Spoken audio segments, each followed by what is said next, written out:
ዓለምን ዳንስ በዳንስ እያደረጋት ይገኛል ማቲያስ ኩኛን የሚያክል ተጫዋች 61 ደቂቃ ድረስ ቁጭ አድርገ ሞሮኮ ጋር አንድ እኩል ወጣ ማለት ነው። ከገባ በኋላ ሲያደርገው የነበረውን እናስታውሳለን። ዛሬ እንግዲህ 3-0 ስታሸንፍ ብራዚል ሁለቱን ጎሎች አስቆጥሮ አንደኛው ጎል ቀላል ሊመስላችሁ ይችላል። ቪኒ ሹት ያደረገው ኳስ የተተፈው ግን መነሻው ሐሳብ ራሱ እሱ ነው። ሐሳቡ የመነሻው ሐሳብ የጎሉ ፓስ ያደረገለት ኳስም ለቪኒ እሱ ስለነበር ከዛ ውጭ በጣም ታጋይ ነው። ባክ ያደረገ ቲሙን ያግዛል፣ ቻንሶችን ክሬት ያደርጋል። በጣም ጨራሽ ነው፣ ሃርድ የሆነ ጨራሽ እንዲህ እየደነሰ ዓለምን ዳንስ በዳንስ አድርጓታል። ብራዚልም 4 ነጥብ እንዲኖራትና ቀጣይ ምድቧን ለማለፍ ጥሩ ቦታ ላይ ተመቻችታ እንድትቀመጥ ቆንጆን ስራ ሰርቷል ማለት ነው። ካርሎ ድጋሚ ስህተት እንዳትሳሳተው የሚል መልእክትን በዳንሱ ገልጾለታል ማለት ነው። ሌላኛው ተጫዋቻችን ካሲሜሮም ያው ከዚህ በኋላ ባይኖርም ተጫዋቻችን ስለሆነ ሌላኛው ተጫዋቻችን ካሲሜሮም ጥሩ እንቅስቃሴን ያሳየው። እንዲሁም ደግሞ አዲስ የገዛ ነው ከአትላንታ ኤንደርሰን ተቀይሮ ገብቶ ነበር። 10 ደቂቃ ወቅ አድርጓል። አንድ ኳስ አባክኗል። ማርቲኔሊ አስቆን ወጥቷል። ሼር፣ ኮፒ ሊንክ፣ ሪፖስት ማድረግ እንዳይረሳችሁ። ፎሎ ደግሞ ግዴታ ነው። አዲሱ አካውንታችን ስለሆነ ገና 12 ሰዓት የሌሊቱን የቱርክን ጨዋታ እንመለከታለን። ይመቻችሁ። ሌሊት 9 ሰዓት በተካሄደው ጨዋታ ብራዚል ከሃይቲ ካርሎ አንቾሎቲ የመን ኢንዲሪክ የመን ኢጎር ቲያጎ ብሎ ማለት ነው ማቲያስ ኩኛን 9 ቁጥር አጫወተው። እሱም አላሳፈረውም። 2 ጎል ቀረቀረለት ማለት ነው። እና ማንቸስተር ቤት ሴስኮ ከዚህ በኋላ የሚወላውል ከሆነ ማቲያስ ኩኛን 9 ቁጥር ነው የምናጫወተው። እንዴት ነው የሚችለው? የመን ኢጎር ቲያጎ የመን ኢንዲሪክ እንችላለን።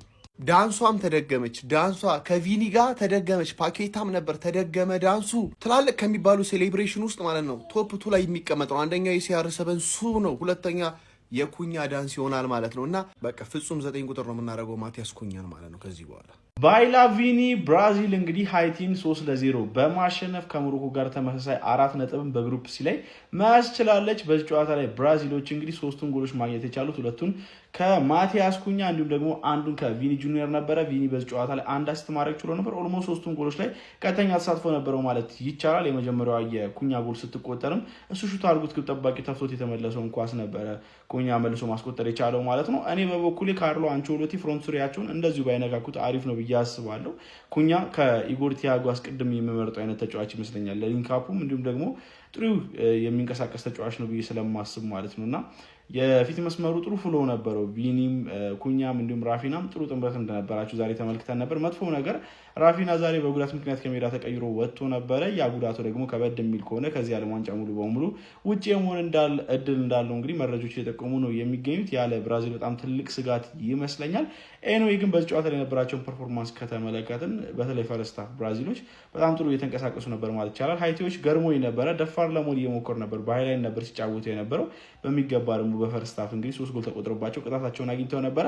ሰከንድ ሃፍ ምንም ጎል አልተቆጠረም በጨዋታው ላይ። ግን ሃይቲዎች ለመመለስ ጥረት አድርገው ነበር ባይሳካላቸው ማለት ነው። ኤኒዌይ እናንተ ስለዚህ ጨዋታ ምን ትላላችሁ? ይሄ ዓለም ዋንጫ ማለት ነው በቃ እንቅልፍ እስኬጁላችሁን ውዝግብግቡን ነው የሚያወጣው ነው የምላችሁ። ጀማው ይሄ እንግዲህ የእንትን ቪዲዮ ነው፣ የጉራ የሳክስ ቪዲዮ ነው። የክለባችን ፎርዋርድ የኔ አባት ማቲያስ ኩኛ ማታ ብራዚል ሄቲን 3-0 ስታሸንፍ 2 ጎል አግብቷል። እንደ አንድ የዩናይትድ ደጋፊ ያው ኮርቻለሁ። አንዱ ደግሞ ቪኒ ነው ያገባው። ኩኛ ይመችሽ፣ ከነ ሃላንድ ከነ መባፔ እኩል ሆነሻል። ይመቻችሁ። የጉራ ቪዲዮ ነው። እንደሰክስ ነው የመጣሁት። እንቅስቃሴዎች ሁሉ ዳንስ ናቸው። እንደንስንጫወት እናሳያቸው። እንቅስቃሴ ኩኛ አባቴ እዛው ጨፈረው ይላል አባቴ። ሲጨመር ለብራዚል አንድ ለእናቱ የቁርጥ ቀን ልጇ ኩኛ ያላት ምን ሌላው እኮ እናውቋለን እኮ ዋቴ እኮ ነው። ግን ኩኛ ፕሊስ አረጋጊው። አንቺ ምንድን ነው ልበሉት እንዲ አተ ተረጋጋ ኩኛ። አንተ ከቻልክ አስቸጋሪ ነው።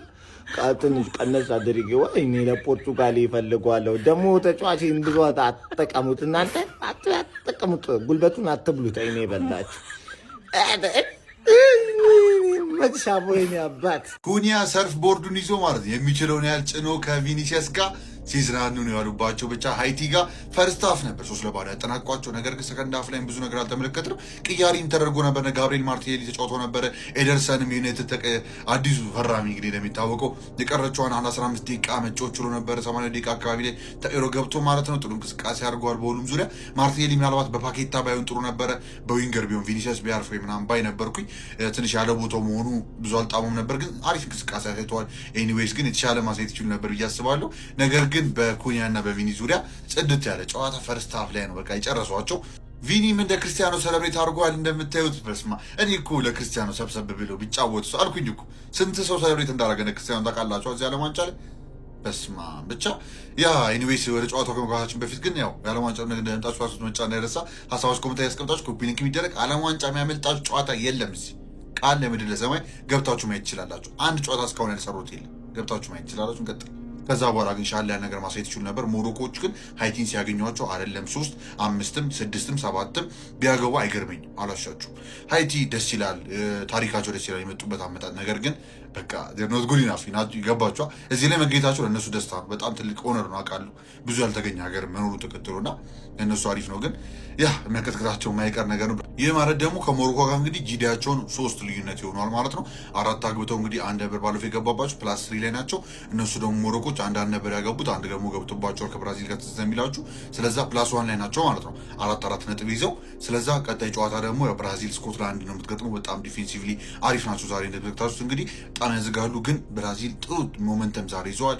ጥሩ እንቅስቃሴ፣ ጥሩ ፊሊንግ አለ። ይህንን ይዞ ገብተው ከስኮትላንድ ጋር 2-3 ይዞ መውጣት የሚችሉ ከሆነ በድጋሚ አሪፍ ማለፍ ይችላሉ ብዬ አስባለሁ። ግን ዛሬ መግደል የሚችሉበት ሁኔታ ነበራቸው ብዬ አስባለሁ። ትንሽ አከበሩት የስኮትላንድ ታስካቸውን። ኤኒዌይስ ግን ሞሮኮ ግን ሃይቲን አስቀይመው ምናልባት አንደኛ ሊጨርሱ የሚችሉበት ከባድ ሰፋ ያለ እድል አላቸው ብዬ አስባለሁ። ኤኒዌይስ ያ ብራዚሎች ባይላ ቪኒ ባይላ ኩኒያ ምንላለን። ዛሬ ካስፈለገ ጽድት ያለ ጨዋታ በተመለከተ ነው። ኤንድሪክን ግን አሰላለፍ ላይ በመለከተው በጣም ደስ ይለኛል። እድል ይገባዋል። እድል ካገኘ ደግሞ እንዲህ እንደሚጠቀም አይተነዋል። ያ ዶን ካርሎ ካሞን አሰልፈው ብቻ ቀጣይ እስክንገናኝ ድረስ የዓለም ዋንጫ ነገር እንደነጣሱ ፕላስ ብቻ እንዳይረሳ። ኮመንት ላይ ማሳባቸው ያስቀምጣችሁ። ቅድም እንዳልኳችሁ ኮፒ ሊንክ ቢደረግ ይመቻችሁ።